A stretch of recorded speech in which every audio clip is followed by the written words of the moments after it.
The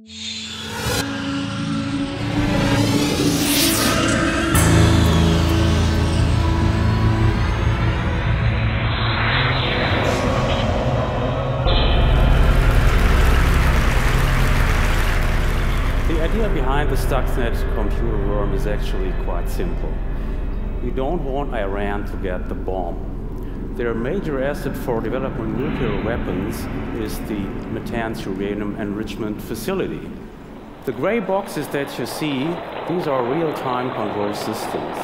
Now, if we manage to compromise these systems that control drive speeds and valves, we can actually cause a lot of problem with these centrifuges. The gray boxes don't run Windows software. They're completely different technology. But if we manage to place a good Windows virus on a notebook that is used by a maintenance engineer to configure this gray box, then we are in business. And this is the plot behind Stuxnet. So we start with a Windows dropper. The payload goes onto the gray box, then the centrifuge, and the Iranian nuclear program is delayed. Mission accomplished. That's easy, huh? I want to tell you how we found that out. When we started our research on Stuxnet 6 months ago, it was completely unknown what the purpose of this thing was. The only thing that was known is it's very, very complex on the Windows part, the dropper part, uses multiple zero-day vulnerabilities, and it seemed to want to do something with these gray boxes, these real-time control systems. So that got our attention, and we started a lab project where we infected our environment with Stuxnet and checked this thing out. And then some very funny things happened. Stuxnet behaved like a lab rat that didn't like our cheese. Sniffed but didn't want to eat. Didn't make sense to me. And after we experimented with different flavors of cheese, I realized, well, this is a directed attack. It's completely directed.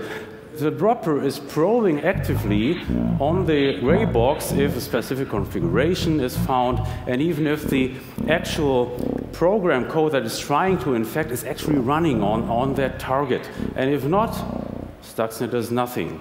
So that really got my attention, and we started to work on this nearly round the clock because I thought, well, we don't know what the target is. It could be, let's say, for example, a US power plant or a chemical plant in Germany. So we better find out what the target is soon.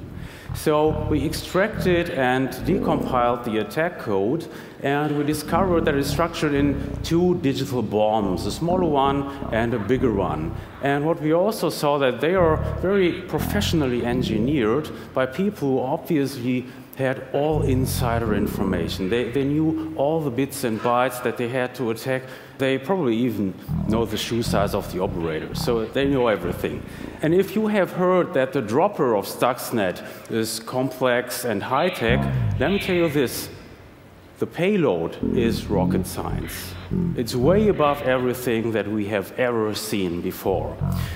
Here you see a sample of this actual attack code. We are talking about around about 15,000 lines of code. Looks pretty much like old-style assembly language. And I want to tell you how we were able to make sense out of this code. So what we are looking for is, first of all, system function calls, because we know what they do.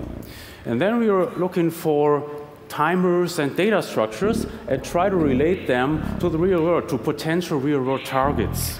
So we do need target theories that we can prove or disprove.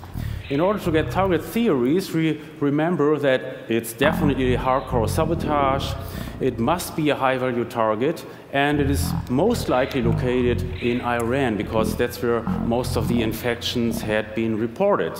Now, you don't find several thousand targets in that area. It basically boils down to the Bushehr nuclear power plant and to the Natanz fuel enrichment plant.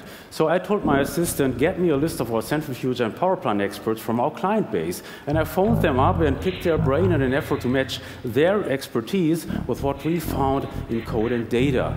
And that worked pretty well. So we were able to associate the small digital warhead with the rotor control. The rotor is that moving part within the centrifuge, that black object that you see. And if you manipulate the speed of this rotor, you were actually able to crack the rotor and eventually even have the centrifuge explode. What we also saw is that the goal of the attack was really to do it slowly and creepy, obviously in an effort to drive maintenance engineers crazy, that they would not be able to figure this out quickly. The big digital warhead, we had a shot at this by looking very closely at data and data structures. So for example, the number 164 really stands out in that code. You can't overlook it. I started to research scientific literature on how these centrifuges are actually built in the tanks and found, well, they are structured in what is called a cascade, and each cascade holds 164 centrifuges. So that made sense. That was a match. And it even got better. These centrifuges in Iran are subdivided in 15 what is called stages.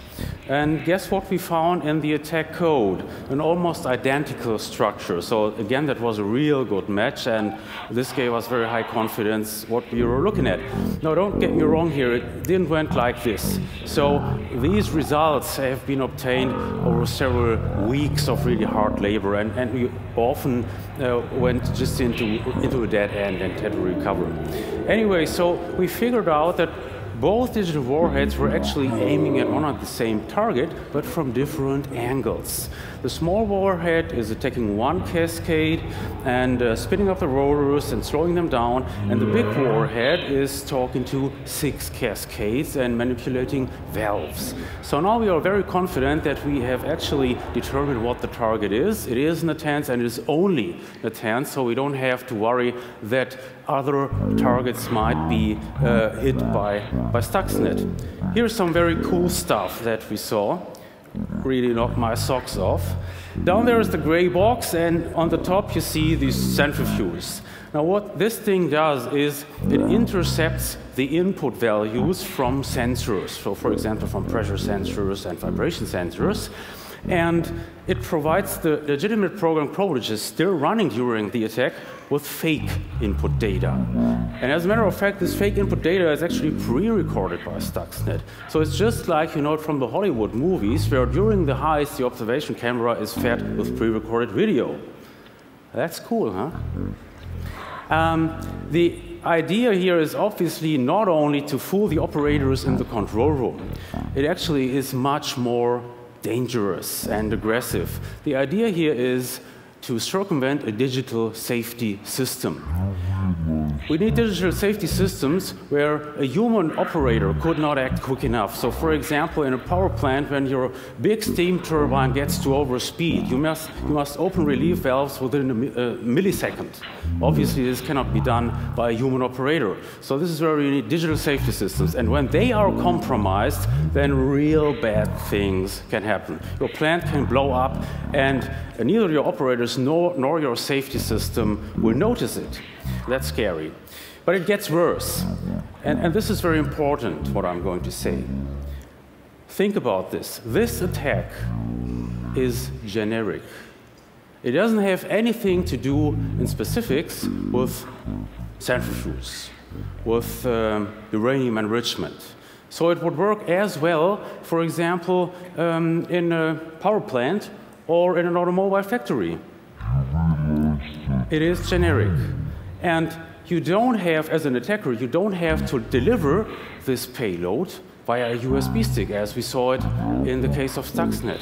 You could also use conventional worm technology for spreading. Just spread it as wide as possible. And if you do that, what you end up is it's a cyber weapon of mass destruction. That's the consequence that we have to face. So, unfortunately, the biggest number of targets for such attacks are not in the Middle East. They're in the United States, in Europe, and in Japan. So all the green areas, these are your target-rich environments. We have to face the consequences, and we better start to prepare right now. Thanks.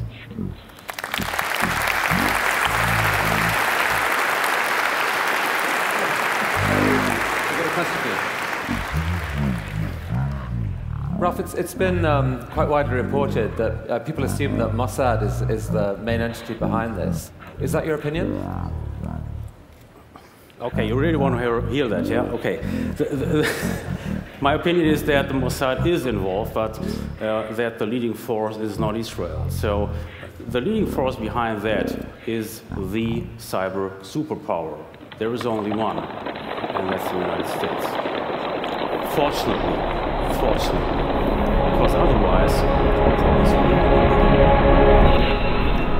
Thank you for scaring the living daylights out of us. Thank you, Ralph.